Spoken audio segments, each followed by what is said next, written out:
You know you're starting to get old when you remember the original launch of a vehicle, and we were talking about this morning at the launch of the new Audi SQ5. This vehicle was originally launched in 2013 in Tasmania, and I remember doing that launch drive, and I remember thinking at the time, and perhaps even writing in the review, that this was the best sounding diesel engine I'd ever tested. Let's find out if the update is as good as the original.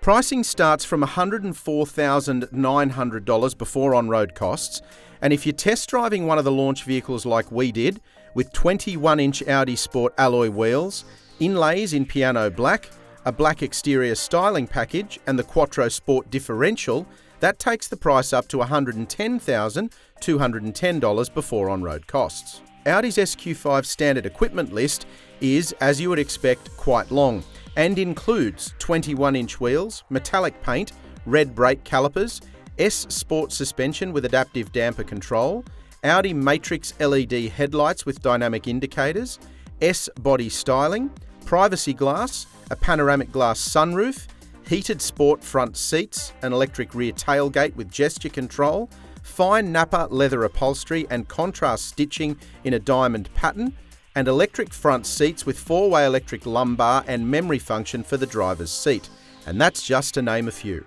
You'll hear us talk about practicality with the SQ5 a lot, and with good reason. And that practicality is never more evident than right here inside the cabin. Sure, it's a medium SUV. We know how much Australians love medium SUVs. There's some really cool features. For example, you've got wireless charging for your phone, and that slides backwards and forwards to reveal the cup holders if you need them. I like the way the infotainment screen is positioned. I like the minimalism of the switches and controls. What Audi has done particularly well here, and not every manufacturer can claim this, but Audi's done it particularly well in this cabin, is made a sporty SUV look and feel sporty without it being overbearing or kitsch. Sometimes there's a bit too much in terms of trying to make it feel sporty. Maybe it's too much Alcantara or the design and the colour of the trim. Audi hasn't done that with the SQ5, but this remains a practical SUV, and perhaps most importantly, it's a practical SUV you can also have fun with.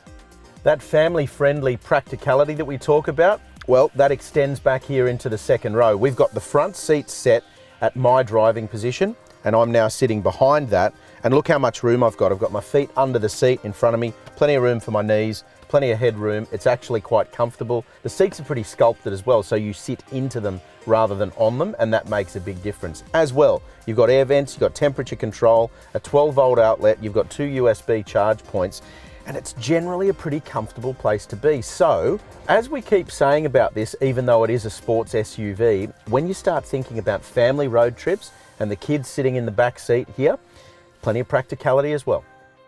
The Audi SQ5 is powered by a 3-litre TDI diesel engine and a Quattro drivetrain. There's an 8-speed automatic, and it makes 251 kilowatts between 3,800 RPM and 3,950 RPM, and 700 Newton meters between 1,750 RPM and 3,250 RPM.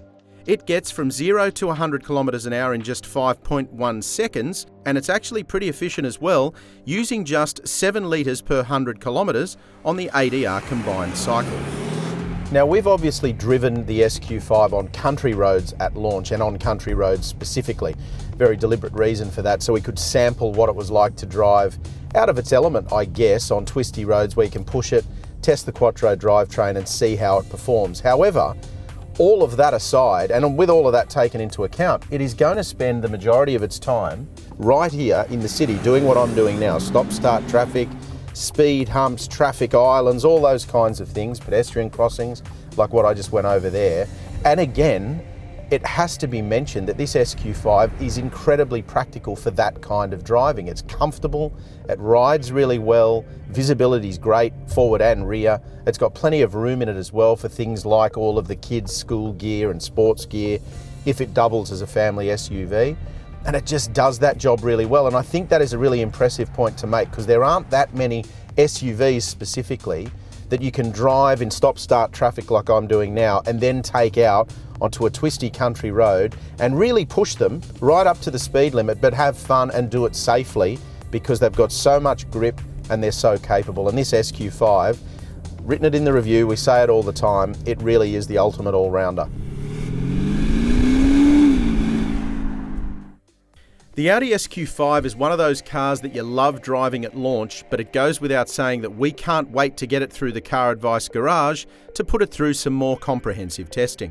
I reckon you only need to drive an Audi SQ5 as we've done today to understand why people who've owned one end up buying a new one rather than moving to another model. We get asked all the time, I've got an SQ5, I need a new vehicle, what should I buy?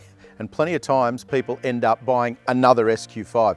This is a particularly good sports SUV, and don't forget, it was one of the first to ever start that sector. Let us know what you think in the comments section below. Don't forget to hit like if you've enjoyed the video. Click on subscribe so you stay up to date with the CarAdvice Drive YouTube channel. And of course, as always, the full review, caradvice.com and Drive.com.au.